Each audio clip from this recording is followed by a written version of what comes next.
Olá!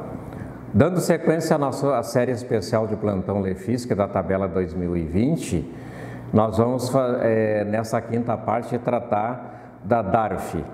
A DARF do INSS complementar. O que é a origem dessa DARF do INSS complementar? A Emenda Constitucional 103 de 2019 definiu que passa a ser obrigatório a partir da sua publicação o valor complementar. O que significa esse valor complementar? Todo trabalhador, toda aquela pessoa que recebe no seu contra-cheque, no seu pagamento, valor inferior ao mínimo da tabela, que em março é 1.045, deverá obrigatoriamente recolher o complemento. O que é a necessidade desse complemento? É para aquele mês ser considerado como tempo de contribuição para ele, mais a idade ter o somatório dos pontos. Se o segurado não recolhe esse valor complementar por qualquer razão, por desconhecimento, esquecimento ou por ausência de recursos financeiros, ele poderá fazer isso posteriormente e, se não o fizer, quando for fazer o seu pedido de benefício em qualquer situação, a legislação autoriza que o INSS agrupe o valor, ou seja, então se eu tenho que ir lá e comprovar, um exemplo, 6 meses, por exemplo, e eu desses 6 meses paguei 2 meses, eu vou ter lá só um, porque vai ser somado a diferença com aquele outro valor que eu tive como pagamento, vai ser considerado para fechar um mês de contribuição. Então, significa que eu poderia agrupar os valores.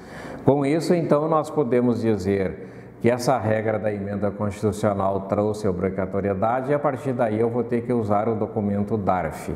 O documento DARF por quê? Porque nós temos até hoje habituado a utilizar uma GPS, não é? Para nós recolhermos as nossas contribuições previdenciárias.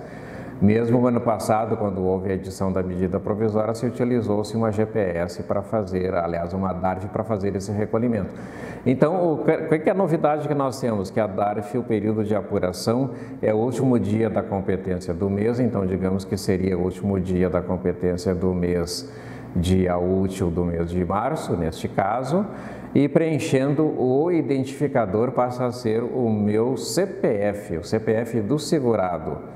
E o código que eu vou utilizar é o código 1872. Então, e o vencimento, que é muito importante, o vencimento é o mesmo que a gente conhece da guia da GPS Carnê, que todo mundo conhece por essa nomenclatura, é até o dia 15 do mês subsequente. Então, é um complemento tratado como contribuinte avulso, individual, como alguns queiram chamar, para nós mantermos a nossa obrigação. E eu quero ressaltar para vocês que não é uma opção, tornou-se uma obrigação. Aquele que não o fizer, vamos mais tarde ter instruções para saber como fazer com o alimento em carga, mas a regra já prevê, se eu deixei de contribuir, lá na frente eu vou poder agrupar os valores que recolhi, mas um indicativo de que isso não será aproveitado caso eu não tenha pago. É importante ficar alerta sobre as novidades que virão sobre essa forma de contribuição, porque ainda há legislação a ser editada sobre o assunto. Muito obrigado e continue assistindo aos nossos vídeos. Até o nosso próximo encontro.